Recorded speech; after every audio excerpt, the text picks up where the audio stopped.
أيا عسلامة يا جماعة، شنو أحوالكم؟ إن شاء الله تكونوا بخير ولاباس، وإن شاء الله قاعدين تتبعوا في الروسيتات. باهي، روسيت اليوم حاجة سهلة وبنينة، وكما استنستوا بيا نهبط لكم كان الحاجات السهلين.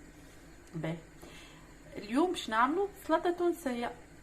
سلطة تونسية، خدينا كعيبة طماطم قصيناها صغيرة طريفات هكا صغار، كعيبة بصل كيف قصيناها طريفات صغار معناتها جيدة.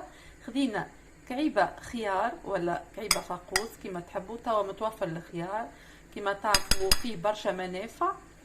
قصيناها زاده هكاك كيما تراو فيها جيدة الكعيبة. وخدينا قرين فلفل قصيناه جيد بالكل. وخدينا شوية كورنيشون اختياري بالنسبة للي يحب يحط الكورنيشون. قسيناها جيدة كلها مع بعضها وخلطناها.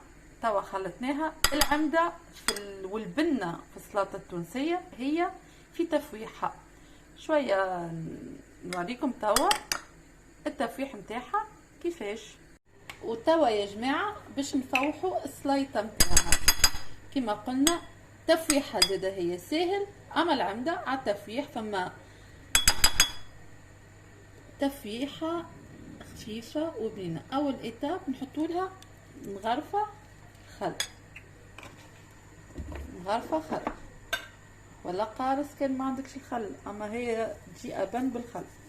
شوية ملح حسب الذوق، شوية زيت زيتون.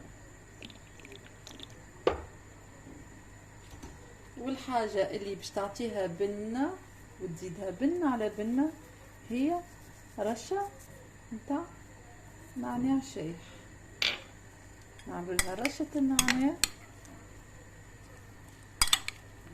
ونخلطوا سليطتنا. نعناع هو اللي يبننها على الاخر. رشة نعناع نخلطوها، ومن بعد نحطوها في صحن متاع التقديم ونزينوها شوية زيتون شوية جبن شوية تن، وان شاء الله تاكلوها وصحة وبالشفاء. فما عباد يزيدوها شوية تابل اللي عنده اختياري، اللي يحب يزيد تابل يزيد. انا نفضلها كيما وريتها لكم هكا. ان شاء الله تجربوها وتعجبكم، صحة وبالشفاء. سليطتنا يا جماعة حضرت، زيناها شوية تن، قسينا فوقها شوية جبن.